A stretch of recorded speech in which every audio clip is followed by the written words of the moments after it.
c'est mon petit frère Georges. Voici Maman Pig. Et voilà Papa Pig. Peppa.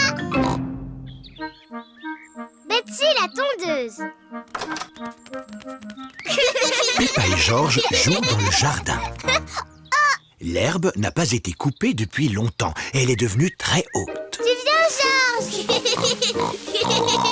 Georges, où es-tu passé? Je ne te vois plus. Georges, j'ai paru que je te trouve. Peppa et Georges n'arrivent pas à se voir. Peppa et Georges adorent jouer dans l'herbe haute.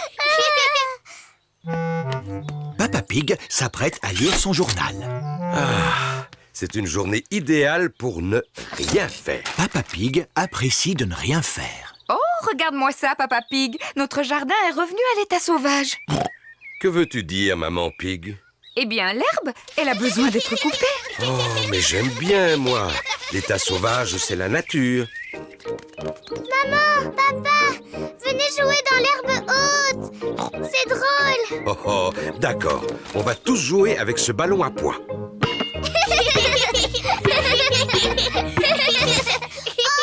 où est-il passé? Le ballon est perdu dans l'herbe haute. On ne va jamais le retrouver. Peut-être qu'il est temps de couper l'herbe. Oh oui, Papa Pig. Je vais chercher la tondeuse. Je suis sûr qu'elle est rangée par ici. Ah, la voilà. Papa Pig a trouvé la tondeuse. Elle est un peu rouillée, non? Comment ça? Elle va tondre l'herbe en un rien de temps. Ah, elle est peut-être un peu rouillée. On devrait demander à Papy Pig si on peut lui emprunter sa tondeuse. Il est inutile d'appeler Papy Pig. Il suffit que je pousse un peu plus fort. La tondeuse de Papa Pig ne fonctionne pas très bien. Oh, j'ai une idée. Appelons Papy. Allô? Papy Pig à l'appareil. Bonjour, Papy Pig. Peux-tu nous aider à tondre l'herbe très haute? Ah, bien sûr que oui. Je m'équipe et j'arrive tout de suite. Au revoir. Je pense que c'est un travail pour Betsy. Papy Pig conduit sa tondeuse jusque chez Peppa. Papy Pig!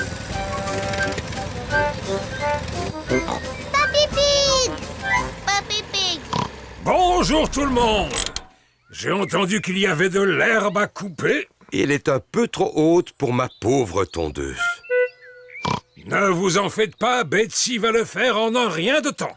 C'est ta tondeuse qui s'appelle Betsy? Eh oui, c'est bien elle. Bonjour Betsy! Papy, on peut faire un tour sur Betsy? Bien sûr, avec joie. Hop, en route. Aïe aïe, capitaine Papy!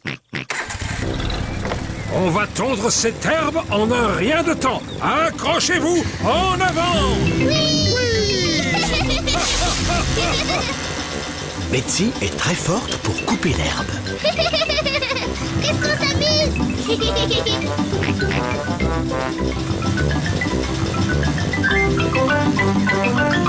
Voilà, terminé. Papy, tu as oublié un bout. Oh, mince. Oh, mais qu'est-ce que c'est? Oh, le ballon à pois. Merci d'avoir retrouvé notre ballon, Papy. Et merci d'avoir tondu l'herbe. Tondre l'herbe, c'est facile avec Betsy.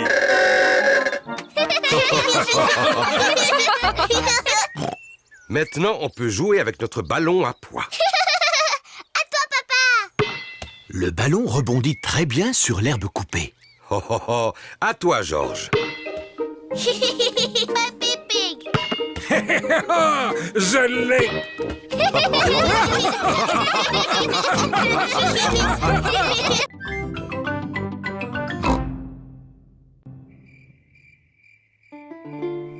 La princesse fatiguée.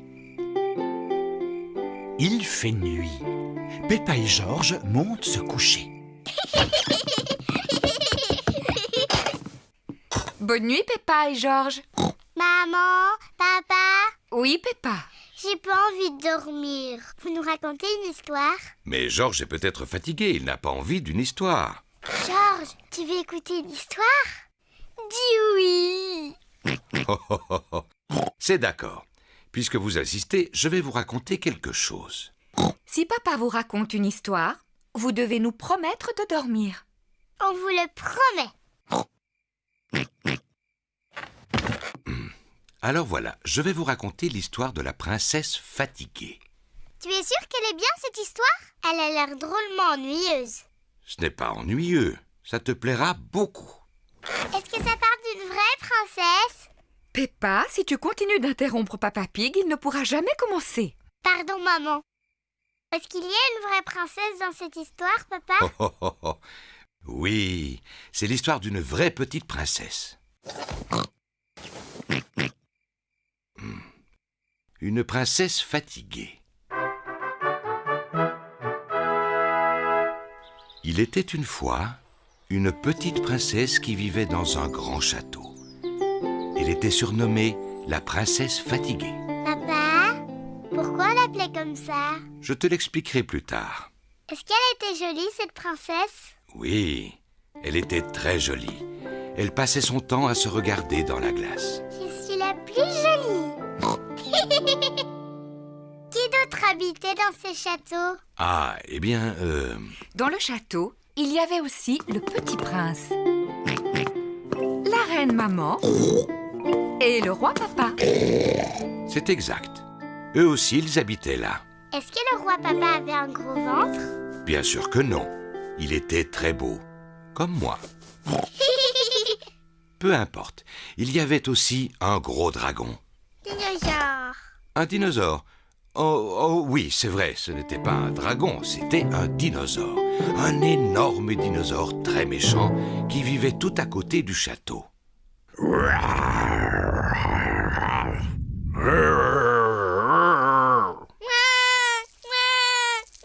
Le dinosaure n'était peut-être pas aussi féroce que tu le dis, Papa Pig. Pardon, Georges. Non, il n'était pas méchant, bien au contraire. Il mangeait principalement de l'herbe. Enfin, papa! Oh, pardon. J'imitais seulement le dinosaure. Papa, pourquoi la princesse fatiguée s'appelait comme ça? Je vais y venir. Bientôt, le soleil se coucha. Les étoiles et la lune firent leur apparition et tout le monde se sentit fatigué.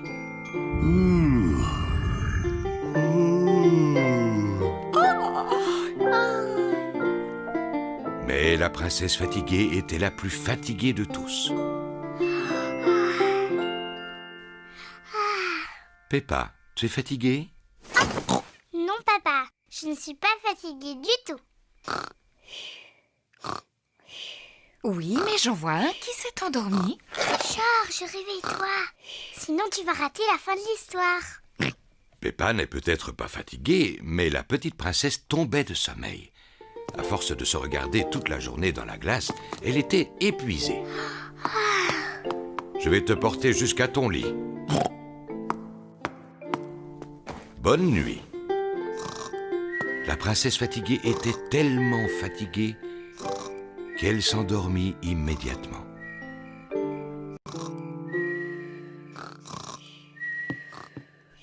C'était une belle histoire, roi papa. Je te remercie, reine maman. Notre petit prince et notre princesse l'ont beaucoup apprécié.